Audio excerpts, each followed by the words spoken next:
Veíamos la semana pasada y en días anteriores cómo el apóstol Pablo dirige esta carta a los hermanos en Filipos de Macedonia, recordáis esto, con gran alegría, por cierto, con un gran reconocimiento, y cómo al mismo tiempo pues, expresa su confianza en que estos hermanos continuarán dando ese testimonio de unidad y de comunión en la Iglesia.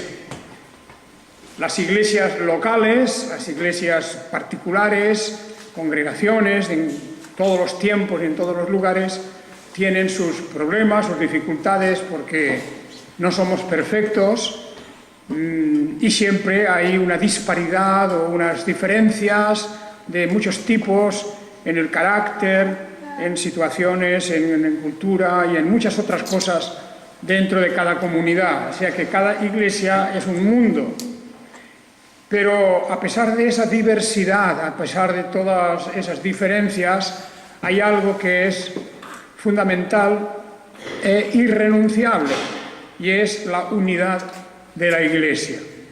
El apóstol Pablo está aquí, como os recordaréis de las anteriores explicaciones, está pues indudablemente pensativo y hasta un poco ciertamente algo preocupado, aunque la iglesia de Filipos no era de las iglesias donde había, digamos, rebeliones y divisiones claras, pero él insiste en que los cristianos deben de buscar la unidad del cuerpo, la unidad de la Iglesia. Y fijaos que al entrar en el capítulo 2 ya apunta en esa dirección diciendo: nada hagáis por rivalidad ni por vanagloria, sino con humildad, considerándoos los unos a los otros como superiores a vosotros mismos. Aquí este versículo 3, ¿verdad?, del capítulo 2 es pues toda una profunda enseñanza de cómo ha de ser la actitud fundamental de todos nosotros para mantener la unidad, la paz, el testimonio, el ejemplo, etc. Y por eso habla de nada de rivalidad, nada de vanagloria, todo lo contrario, ¿verdad? La humildad y considerándonos unos a otros como superiores a vosotros mismos. Hemos de mirarnos todos unos a otros, y yo tengo que pensar en la superioridad de hermanos y hermanas en muchos terrenos, en muchos campos.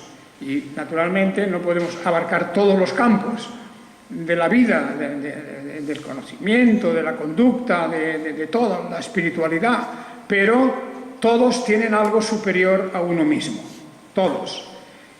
Y el apóstol apela a esto, diciendo: mira en tu hermano o en tu hermana, mira aquello que es superior a ti mismo. Y si no lo ves, pues piensa que lo tiene, de todas formas. Y esto es lo que el apóstol está diciéndonos en este versículo 3, y también la cuestión del egoísmo que mencionábamos la semana pasada, el versículo 4, no mirando cada cual por su propio interés, sino también por el de los demás. Es decir, en la fe cristiana hay un altruismo, hay una generosidad ya grabada dentro del propio sistema de la doctrina cristiana, en que uno no tiene que considerarse el centro de todo. Uno mismo no es el centro. No mirando pues por su propio interés, sino también por el de los demás. Y entonces, a partir de aquí entramos en este pasaje de hoy, donde el apóstol nos va a poner el ejemplo. Porque una cosa es la teoría, diciendo que no hagáis nada por rivalidad, que miréis cada uno por lo de los demás, no solamente por lo propio. Sí, eso es, digamos, el mandamiento, la teoría, pero ahora fijémonos en el ejemplo que nos pone. Y claro está, no hay mejor ejemplo que el que él viene a elegir aquí en el versículo 5 en adelante. Fijaos lo que dice. Y luego vamos a comentar esto. Considerad entre vosotros lo que hubo también en Jesús el Mesías. Aquí ya nos apunta a algo concreto en quien podemos tener el modelo. Siempre, como en todas las cosas, no hagáis nada de esa forma egoísta, etcétera. Considerad entre vosotros, es decir, hablad de ello, consideradlo vosotros mismos y aplicadlo a vuestra propia situación, lo que hubo en Jesús el Mesías. ¿Qué es lo que hubo? Pues, naturalmente, una forma de vida, un carácter, una obra realizada, y todo eso, naturalmente, en conjunción con los mandamientos de Dios, con la palabra de Dios, porque en Jesús lo que vemos es aquel que vino a cumplir la voluntad del Padre. El pasaje que hemos leído antes de Isaías, naturalmente es un pasaje fundamental. Es un pasaje importantísimo, pues porque en él el profeta no está hablando de cualquier vecino. El profeta Isaías no está hablando en ese pasaje, como tampoco en el capítulo 11, y en otros muchos lugares, en el capítulo 42 de Isaías, muchos lugares, de este y de otros profetas. Está hablando de alguien excepcional. Está hablando de alguien que no tiene comparación con nadie más. Y eso es lo que nos dice a través de todos esos nombres o títulos. Un niño nos es nacido, hijo nos es dado, el dominio estará sobre su hombro. Es una manera de hablar de su poder. El poder es una expresión muy propia del hombro, como la parte del cuerpo que ejerce tanta fuerza en el manejo de la espada o el manejo de las herramientas, el poder que tiene, la fuerza. Este niño o hijo, que es hijo de alguien, nos es dado, y dice, se llamará su nombre, y vienen los preciosos nombres de nuestro Señor Jesucristo: admirable, consejero, Dios fuerte, Padre eterno, príncipe de paz. Lo dilatado de su principado y la paz no tendrán fin, y sobre el trono de David y sobre su reino, para disponerlo y afirmarlo con la justicia y el derecho, desde ahora y para siempre. El celo de Yahvé Sebaot hará esto. De Yahvé de las multitudes, Yahvé de los ejércitos, como se le llama también. Sebaot significando de las grandes multitudes, el Dios de las multitudes. Pero fijaos que entre esos nombres figura aquí en Isaías títulos que no corresponden, por supuesto que no corresponden a ningún pequeño príncipe humano de aquel tiempo, no corresponden a ningún título que se le pueda dar a un rey, porque a un rey no se le puede llamar Dios fuerte, ni se le puede llamar Padre eterno, ni príncipe de paz. Esos nombres no se utilizan para reyes o personajes de categoría. Son nombres reservados como aquel que es el Hijo de Dios, del cual hablamos ahora en la carta a los Filipenses. Por eso dice, fijaos en el versículo 5, considerad entre vosotros lo que hubo también en Jesús el Mesías. Ahí tenemos el modelo, el ejemplo, y entonces dice, el cual, para que nos demos cuenta de este ejemplo, del ejemplo de humildad, porque aquí este pasaje es el gran pasaje de la humillación de nuestro Señor Jesucristo, del Redentor, del Verbo eterno, del Logos, del que también vamos a hablar en un momento en Juan capítulo 1, el Evangelio de Juan, que existiendo en forma de Dios, no quiso por usurpación ser igual a Dios, o igual con Dios. Fijaos en este texto, en estas palabras. Lo primero que nos encontramos, que nos preguntaremos una cosa. ¿Qué quiere decir esto de siendo en forma de Dios? Que siendo en forma de Dios. El texto griego que tengo aquí delante habla efectivamente de la forma, en la palabra griega morfé. Por ejemplo, tenemos palabras en español que vienen de morfé. Por ejemplo, morfología, que es la forma de las palabras, la morfología.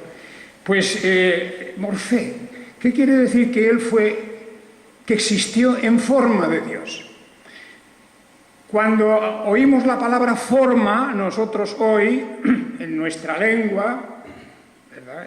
Y ojo, porque estamos hablando de lenguas diferentes, estamos hablando de una lengua tan antigua como la griega, que ya desde el griego clásico de 5 o 6 siglos antes de Jesucristo, y más aún también, pues esta palabra morfé significaba algo que para nosotros ya no tiene nada que ver con la palabra forma. Porque forma, pues es, bueno, un objeto. Esto es un rectángulo. Y esto es una especie de esfera, es redondo. Y la forma, siempre estamos pensando en formas de objetos físicos, pensamos en cosas materiales que tienen una forma, cada cosa tiene su forma. Por lo tanto, es una cuestión puramente material. Pero claro, la expresión que tenemos aquí no puede ser eso, porque Dios, que es espíritu, Dios no tiene forma de esta clase. Dios no tiene forma, es espíritu. Por tanto, no podemos asignarle a Dios una forma redonda, o cuadrada, o rectangular, o con volumen, o plana. Todo eso no puede ser aplicado a Dios. Por lo tanto, no se refiere a la forma, sino que se refiere a la esencia. Se refiere a la naturaleza. Esa palabra también aparece en la Biblia, y me dirán algunos, oh, bueno, si dice morfé, si dice forma, pues será forma. Porque también hay personas que no se pueden apartar de las interpretaciones literalistas, que claro que son un desastre, porque una interpretación absolutamente literal, siempre, para toda la Biblia, eso conduce a la nada, conduce al caos. Morfé se refiere a la naturaleza, a la esencia de nuestro Señor Jesucristo. Está hablando de eso. Como se habla de eso también en muchos otros lugares de la Biblia, en donde vemos que efectivamente la idea de la naturaleza de nuestro Señor Jesucristo, del verbo eterno, del logos, como en Juan capítulo 1, se compara perfectamente a la naturaleza de Dios, el Padre, de Dios simplemente, del único Dios. Y ya sé, que eso lo piensan algunos, ya sé que con la palabra Dios también se juega. Y ahora cuando conviene es una cosa, cuando conviene es otra, que si esto, que lo de más allá. Pero cuando en los contextos claros de la Biblia nos están hablando, pues esa palabra tiene un sentido siempre. El sentido original. En el principio creó Dios los cielos y la tierra. Ya está. Hay que discutir mucho sobre eso, sobre esa palabra Dios, Elohim. Allí sí, Elohim en la lengua hebrea, Theos en la lengua griega. Pero esa palabra tiene un sentido básico al que casi siempre la Biblia está aludiendo. En el principio creó Dios los cielos y la tierra.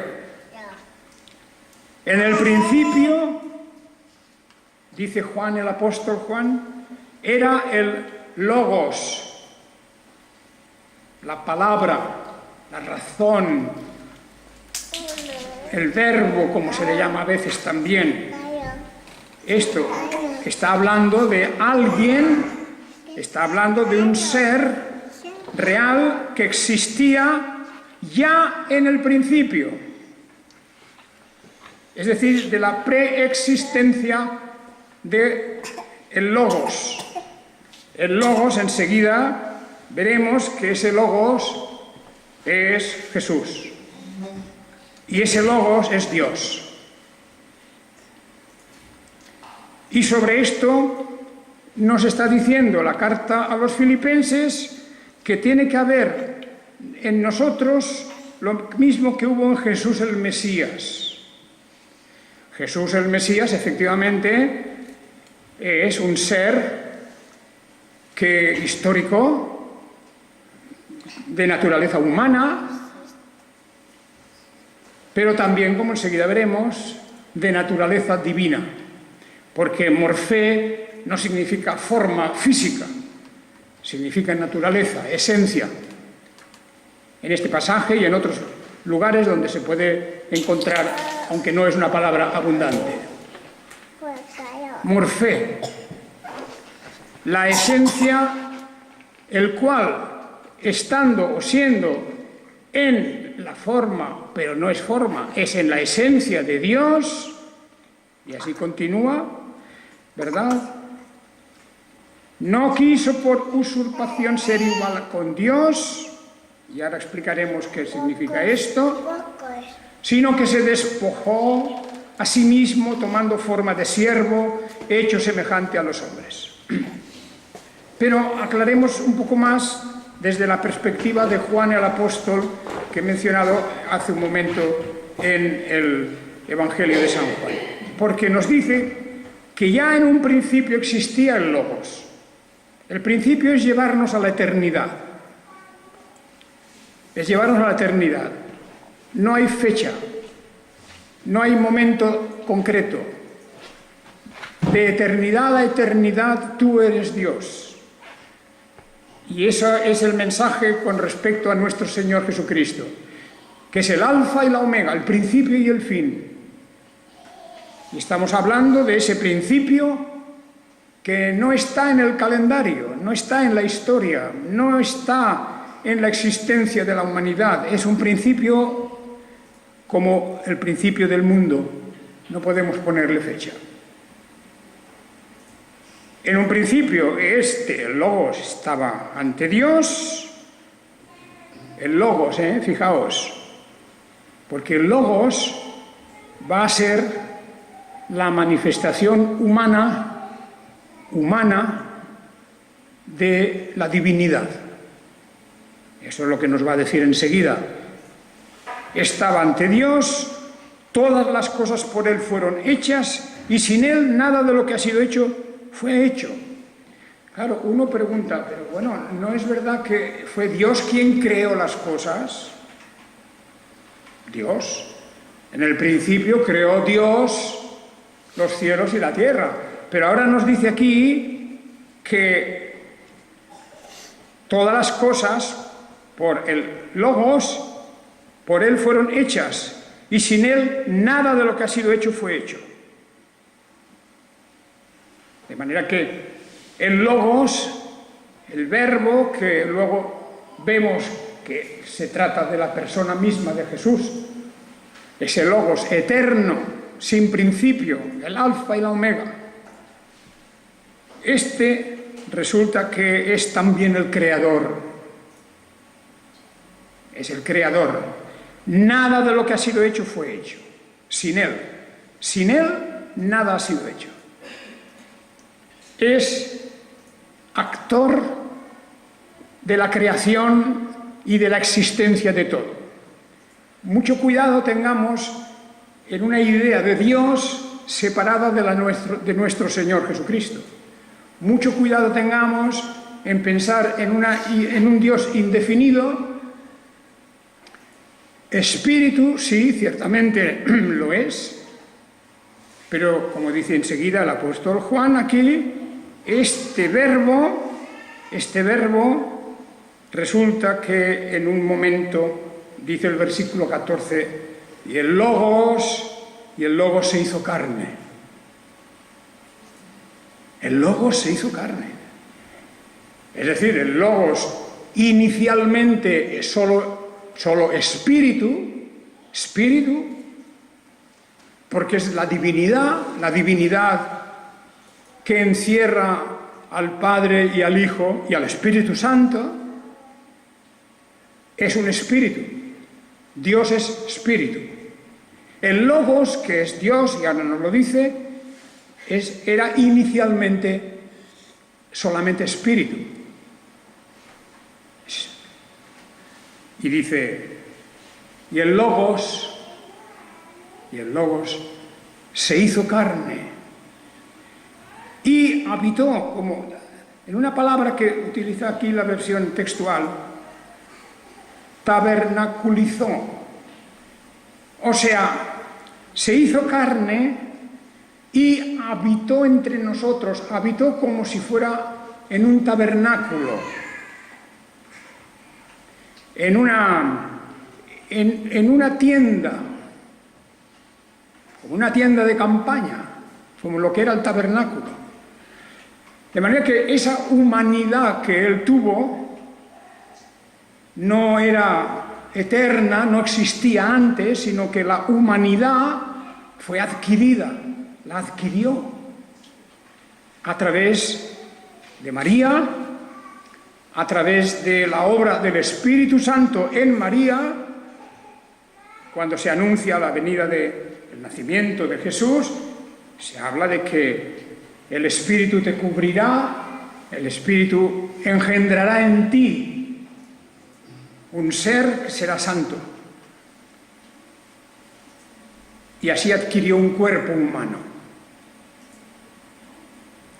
De manera que el Verbo eterno, el Logos eterno, el Logos que dice el primer versículo de Juan capítulo 1, en un principio era el Logos y el Logos estaba ante Dios y Dios era el Logos. Bueno, más claro, agua. Más claro, agua. Dios era el Logos. No hay diferencia de esencia, ninguna diferencia de esencia entre el Logos que es Cristo, que luego vamos a llamar Mesías, que luego vamos a llamar Jesús, que luego iba a morir en una cruz, pero todo eso es el Logos que es Dios. Dios era el Logos. Y luego, como dice el versículo 14, el Logos se hizo carne en el curso del tiempo y ya de la historia, saliendo de las fronteras, de los confines de la eternidad, saliendo ya en el tiempo, el Logos se hizo carne.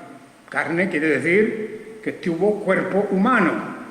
Y eso fue en el momento en que aquel ángel Gabriel anuncia a María que va a ser madre de un ser que no tiene padre humano, sino que en ella se va a gestar un ser por la obra directa del Espíritu Santo, por la obra directa de Dios. El Verbo se hizo carne humana, cuerpo humano, y no solamente cuerpo, sino también con una mente, con unos sentimientos, etcétera, lo mismo que cuando uno nace, pero sin pecado. Porque la transmisión del pecado original de padres a hijos se interrumpe en la persona de Jesús, porque su padre no es José, su padre no es un ser humano, su padre es el Dios mismo que engendra en María ese ser glorioso. Por lo tanto, todo esto es lo que está diciendo en la palabra que existe en forma de Dios. Versículo 6. Morfe Zeus, en la forma de Dios. Y repito, ya he dicho, forma no quiere decir una forma física, porque Dios, espíritu, no tiene forma. Quiere decir que existe en cuanto que tiene la misma esencia o naturaleza divina.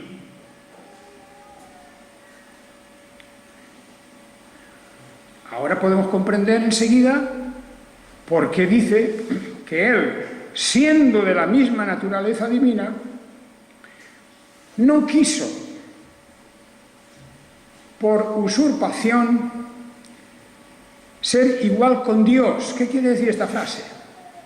Pues pongámoslas en el contexto de lo que hemos dicho.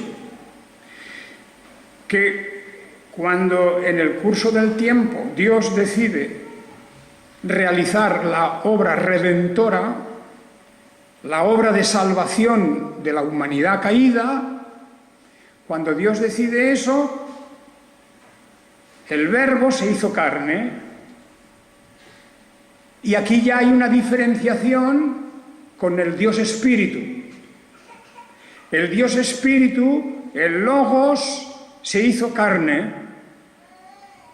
Y naturalmente, al hacerse hombre, al hacerse ser humano, se produce un acto de humillación.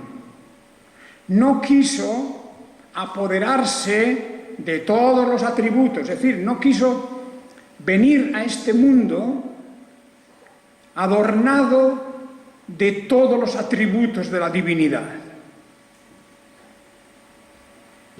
Porque la obra de redención estaba dirigida hacia seres humanos. Y en los designios de Dios quiso que fuera también un ser humano quien pagara el precio del rescate, el precio de nuestra salvación. Tenía que hacerlo un ser humano, pero no uno cualquiera. Uno que tuviera morfezeus, la forma, la naturaleza, la esencia de Dios mismo. Esto es lo que dice que no quiso, pues. Dios podía haber venido entre nosotros, pues bueno, con toda su gloria y esplendor, y podía haber hecho lo que hubiera querido. Pero eligió venir en nuestra propia humanidad, un ser humano real, aun cuando, repito, sin pecado y aun, por lo tanto, sin todo lo que deriva del pecado. Porque Él se iba a entregar como una ofrenda. La salvación es de Dios, pero no solamente como Dios Espíritu que tome la decisión, Dios en todas sus manifestaciones, Dios en la persona de Jesús, Dios en el Mesías. Por eso se le llama a Jesús el autor de nuestra salvación. El autor no es un simple emisario, no es un mandado, no es una persona que se le ha delegado una función, no, es propia, es de Él. Solo hay un Salvador y ese es Dios. Y solo hay un Salvador que es Jesús. Eso lo dice la Biblia claramente, así, literal, tal como suena. Dios es nuestro Salvador, Yahvé, incluso se le da el nombre propio. Ahí, leed los profetas. Yahvé es nuestro Salvador, único. Jesús es nuestro Salvador, único. A ver cómo fundamos eso, cómo unimos eso. ¿Cómo unimos esas dos cosas? Pues la realidad es pues, porque Jesús es Dios, Yahvé, nuestro Redentor, humanizado, tomando forma, naturaleza humana también. Entonces, el tema que tenemos es que recordemos lo que ocurrió con la persona de nuestro Señor Jesucristo.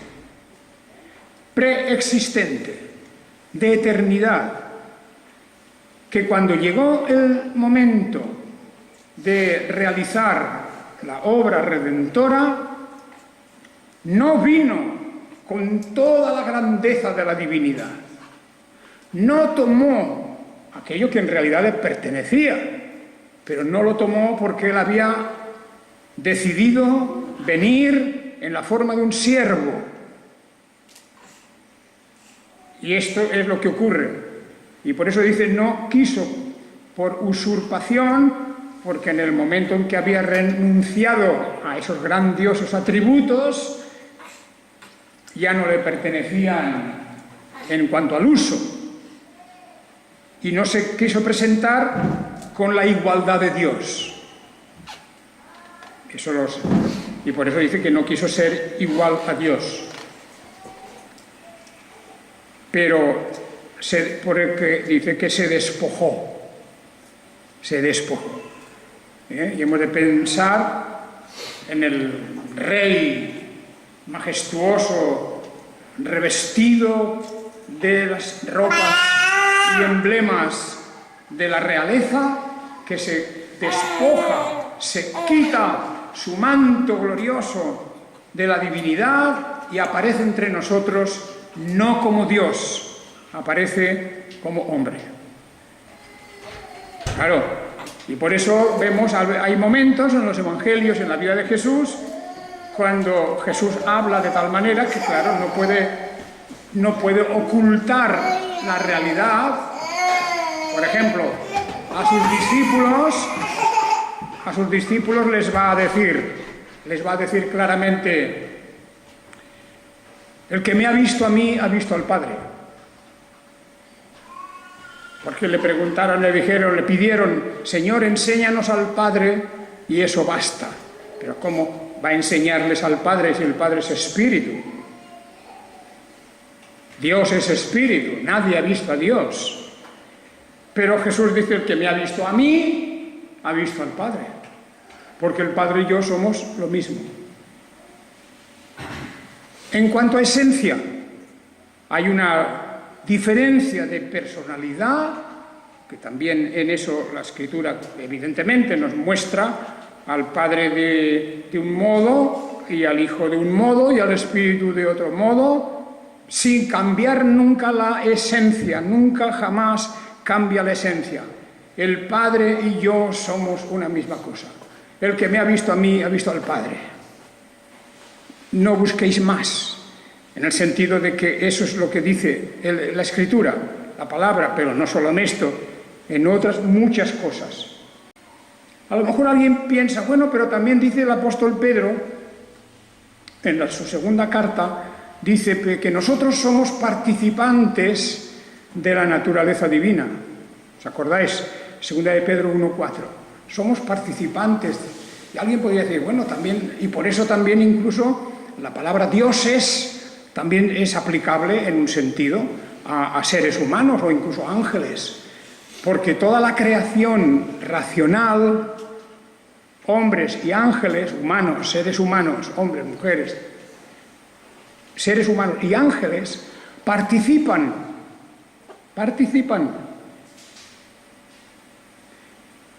solamente en una pequeña parte.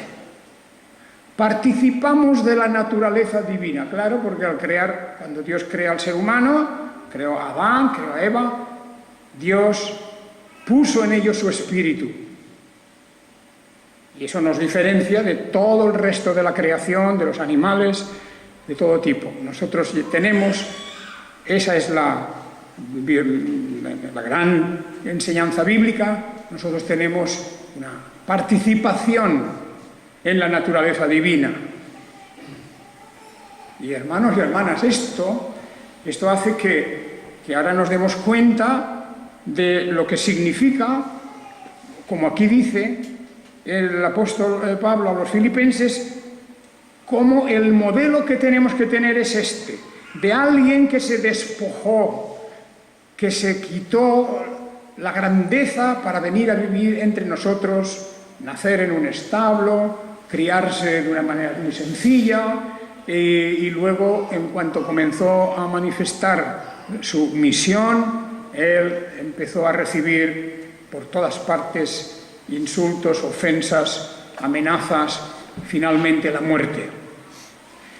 Por eso dice que, hallándose, versículo 8 de Filipenses, hallándose en la condición de hombre, se humilló a sí mismo al hacerse obediente hasta la muerte y muerte de cruz. O sea que no fue una imposición externa, sino que él se humilló y lo hizo por sí mismo, de su propia voluntad. ¿A quién enviaré?, dice en el Antiguo Testamento el Padre. Heme aquí, oh Señor, para hacer tu voluntad. Viene el Verbo, el Logos, el Hijo de Dios, que ostenta toda la naturaleza, toda la plenitud de la divinidad, dice el apóstol San Pablo. ¿Os acordáis de eso? Que en él habita toda la plenitud de la divinidad. Y dice habitar porque se entiende que su naturaleza humana, su cuerpo humano, su mente humana, está totalmente llena de la divinidad. Totalmente. Que no hay otra cosa más que divinidad junto con humanidad. Esa es la lucha que la Iglesia de Dios ha sostenido a lo largo de los siglos contra toda suerte de movimientos que intentan destruir, destrozar el valor de la persona de Jesucristo. Porque sin esto no hay Salvador, no hay nadie que pueda salvar, excepto Dios. No, ningún ángel, y fuera de los ángeles no conocemos otras cosas. ¿Qué hay? ¿Quién hay que pueda salvar? ¿Un simple hombre? No.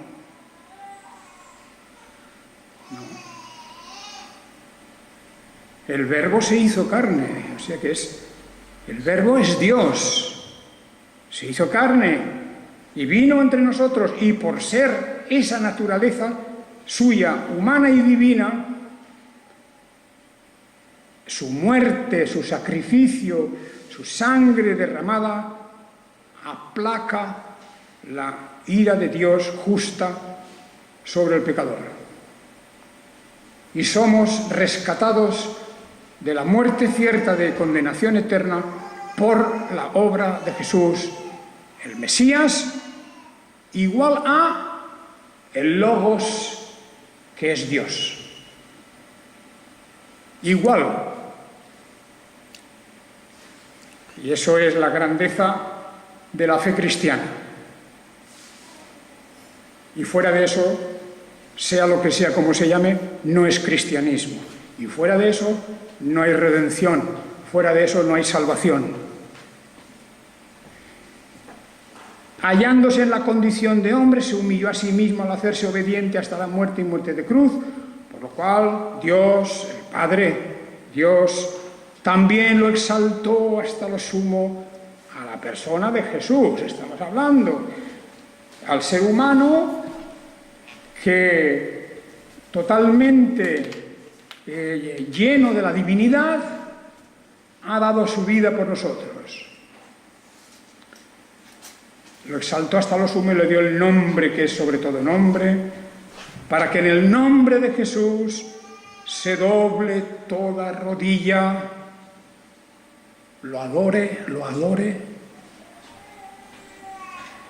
que lo grabéis todos bien claramente.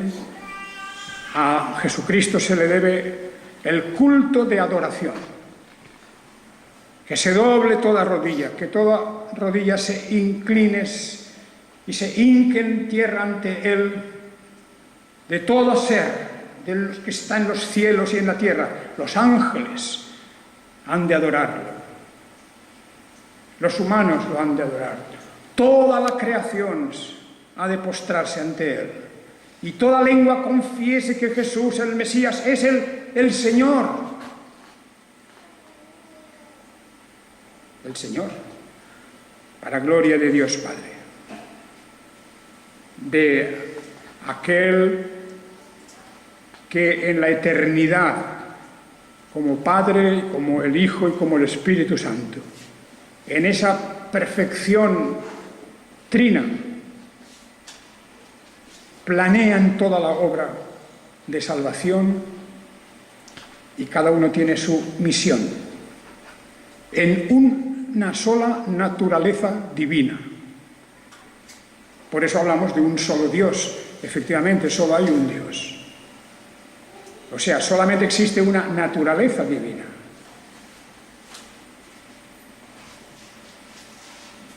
Y toda lengua confiese que Jesús es el Señor. Si miramos, esto estaba escrito en griego, si miramos el Antiguo Testamento en la versión griega, que es la de la Septuaginta, veremos que donde había la palabra Jehová o Yahvé, ellos ponen el Señor, pusieron el Señor. porque Yahvé es el Señor, no un Señor. Que esa palabra aparece también, un Señor, un príncipe, lo que sea. No, no, no, el Señor ha dicho. Y aquí es también, Jesús es el Señor. Y ahí es donde nosotros, queridos hermanos y hermanas, tenemos el modelo de la humillación, el modelo de la humildad, el modelo de aquel que es el que nos rescata de nuestros pecados, de condenación, nos libra totalmente de la destrucción. Por eso Jesús dice, todo el que cree en mí tiene vida eterna. Y los judíos se escandalizaban.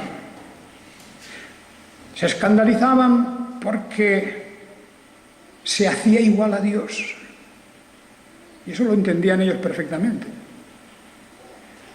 Se hacía igual a Dios. Efectivamente, Jesús se hacía igual a Dios. Se presentaba como el que me ha visto a mí ha visto al Padre.